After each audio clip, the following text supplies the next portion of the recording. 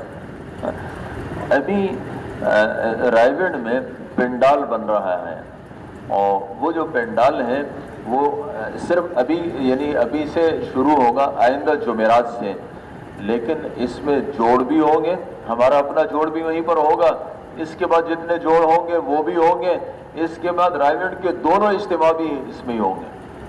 اور اس کا اجر کس کو ملے گا؟ ان لوگوں کو ملے گا جو اس کو بنائیں گے۔ پتہ نہیں لاکھوں کے اعتبار سے لوگ آئیں گے اور کروڑوں کے اعتبار سے ان کی نمازیں ہوگی، اور پھر اس کے بعد پتہ نہیں کہاں کہاں اور کون کون سی دنیا کے ملکوں میں پھریں گے، اور ان کی وجہ سے کتنی خیریں وجود میں آئے گی، اس میں حصہ انہی کا ہوگا جنہوں نے ان پنڈال کو بنایا ہوگا۔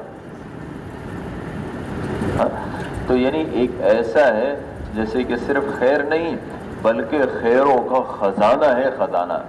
اور تھوڑی اور کام کیا ہے؟ 1 مہینہ جا کے وہاں لگانا ہے، اور اس میں نئے پرانے سب جا سکتے ہیں، وہاں جا کے اس کو برابر کرنا ہے، پتہ نہیں کتنی نیکیاں، یعنی نیکیوں کو لوٹنا ہے۔ اب جب ہمارے سامنے یہ بات آئے گی نا تو شیطان ہمیں کہے گا کہ ابھی نہیں بعد میں، پھر چلے جاؤ گے۔ یہ شیطان کی ایک ترتیب ہے کہ ہر تقاضے سے آدمی کو پیچھے کرتا ہے اس بات پر کہ ابھی نہیں بعد میں۔ یہی بات شیطان نے ان سے بھی کہی، اور یہ سب خلاصہ یہ ہے کہ اپنے علاقوں کو واپس چلے گئے۔ پھر اس کے بعد آپ صلی اللہ علیہ وسلم نے ہجرت کی، مدینہ آئے، اس کے بعد سارے کے سارے غزوات ہوئے اور فتح مکہ ہوا۔ آخری حج کے موقع پر یہ میسرہ حضور پاک علیہ الصلوۃ والسلام سے ملے ہیں۔ جب حضور پاک علیہ الصلوۃ والسلام سے ملے، اس نے کہا یا رسول اللہ آپ مجھے جانتے ہیں میں کون ہوں؟ اب ہم تو 1 مہینے کے اندر ہی بھول جاتے ہیں، ہے نا، اور پھر ذہن میں نہیں رہتا کہ پتہ نہیں یہ کون ہوگا۔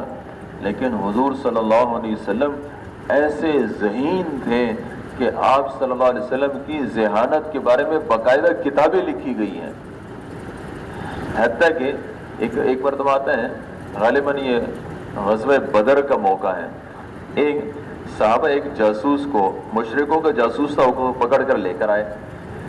اب لے کر آئے، اس کو کہنے لگے تم لوگ کتنے ہو؟ انہوں نے کہا واللہ لکثیر، اللہ کی قسم ہم بہت ہیں۔ اب صحابہ ان کو مارتے کہ بھئی بتاؤ ہو کتنے؟ نہیں کہتا واللہ لکثیر۔ شور ہوا، آپ صلی اللہ علیہ وسلم باہر نکلے، بھئی کیا ہو رہا ہے؟ انہوں نے کہا یا رسول اللہ ایسے ایسے ایک کو پکڑ کے لائے، بتا نہیں رہا کہ بھئی ہم کتنے ہیں۔ آپ صلی اللہ علیہ وسلم نے فرمایا کہ بھئی عجیب بات ہے، چھوڑو اس کو، میرے سامنے لے کر آؤ۔ لے کر آئے اس کو، پھر نے کہا تم لوگ اپنے لشکر میں گوشت بھی کھاتے ہو؟ انہوں نے کہا جی بالکل کھاتے ہیں۔ فرمایا کہ جس دن تمہارے لشکر میں گوشت ہوتا ہے تو کتنے اونٹ ذبح کرتے ہو؟ انہوں نے کہا جی 10 اونٹ ذبح کرتے ہیں۔ آپ صلی اللہ علیہ وسلم نے فرمایا کہ اس کو چھوڑ دو، اس نے اپنی تعداد بتا دی، 1 اونٹ 100 آدمیوں کے لیے کافی ہوتا ہے، اور جب یہ 10 ذبح کرتے ہیں اس کا مطلب ان کی تعداد 1000 ہے۔ تو آپ صلی اللہ علیہ وسلم ایسے ذہین تھے۔ تو جب اس نے کہا کہ یا رسول اللہ آپ مجھے پہچانتے ہیں؟ حضور پاک علیہ الصلوۃ والسلام نے فرمایا کہ بالکل، تم وہی تو وہ ہجرت سے پہلے مجھے مینا میں ملے تھے اپنی قوم۔ اس نے کہا یا رسول اللہ بالکل ایسے ہی ہیں، اور بس انسان کی قسمت میں جو کچھ ہوتا ہے وہ ہو کے رہتا ہے، اور میں آج کلمہ پڑھتا ہوں اشہد ان لا الہ الا اللہ واشہد ان محمدا عبدہ ورسولہ، کلمہ پڑھا، اسلام میں داخل ہوئے۔ حضور پاک علیہ الصلوۃ والسلام نے فرمایا کہ جب تم مجھ سے ملے تھے اس وقت تمہارے ساتھ تمہاری قوم کے اور بھی تھے، وہ کہاں ہیں؟ تو اس نے کہا یا رسول اللہ وہ سب مر گئے۔